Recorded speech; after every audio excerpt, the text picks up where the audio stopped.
दुरहला suspense काली फेरी जाइए आज nomination भरिले महांगार BJD प्रार्थी तथा विधायक प्रताप जेना तांको पुओ अंकित प्रताप जेना से आज नामांकन पत्र दाखल करिसेंती। नामांकन बेले बापा प्रताप जेना उपस्थित थिले।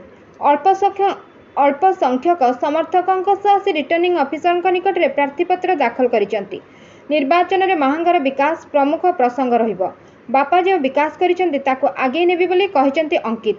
तेबे गतकाली नामांकन पत्र दाखल न करी फेरी जाइथिबा अंकित कहिसेंती। सोमवार अधिक संख्यक समर्थकों सह आसिथिबारु विलंब हेबा एवं शुभ मुहूर्त गड़िजिबा जोगु नामांकन पत्र दाखल न करी फेरी जाइथिलु। गतकाली दलबल नहीं कटक जिलापाल कार्यालय को नॉमिनेशन दाखल करने को आसते बीजेडी बाहुबली विधायक प्रताप जेना और तांको पुओ। आपण माने मो आपण मन को कहवा दरकार नहीं। आपण माने समस्त जानिचंती महांगारे एथर निर्वाचन एक पाखिया हब। केन्द्रापड़ा लोकसभा निर्वाचन मंडली रे कटक लोकसभा निर्वाचन मंडली रे निर्वाचन एक पाखिया हब। विजु जनता दल सपक्ष हम एवं ओडिशावासी समस्ते आज उत्कंठार सहित अनै बसचंती कि गोटे ओडिया पुओ गोटे ओडिशार पुओ आज भारत वर्ष रे गोटे रेकर्ड करबा पई जाउचंती। ए 2024 निर्वाचन परे से रेकर्ड होउची हमर प्रिय नेता माननीय मुख्यमंत्री श्रीयुक्त नवीन पट्टनायक भारत वर्ष रे सबुठु अधिक समय पई मुख्यमंत्री हवा पई जाउचंती।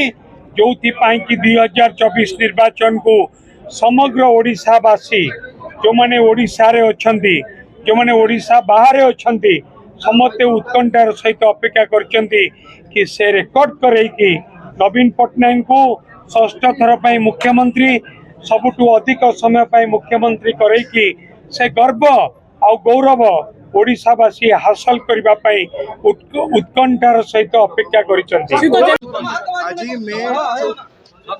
आज मे 14 तारीख 2024 तारीख दिन बिजु जनता दल विधायक प्रार्थी हिसाब रे महांगा निर्वाचन मंडली की नामांकन दाखल कली। प्रभु श्री जगन्नाथ आशीर्वाद महांगावासी सबू जनसाधारण आशीर्वाद समस्त समर्थन सहित मु नामांकन पत्र दाखल कली।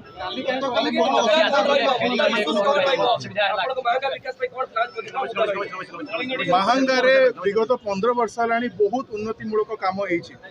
आगामी दिन रे भी आगामी 5 वर्ष रे भी आमे युवक मानकु आउरी केन सशक्त करिवु, महिला मानकु आउरी केन सशक्त करिवु, महांगारे आउरी कोन उन्नतिमूलक काम हेई परिबो तार भी आमे काम हाथ को नबु।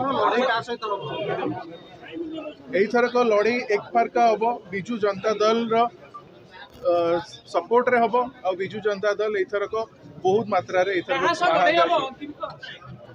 जमती कहली कि एथरक महांगा रे एक तरफा लड़ई हम आ एटा बिजु जनता दल सपोर्ट रे एथरक लड़ई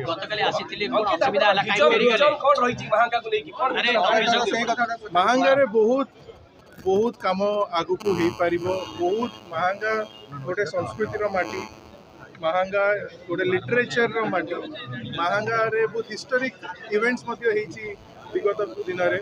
तो महांगा रे बहुत जिनस आगु को आम प्लान करछु जोटा आगामी दिन में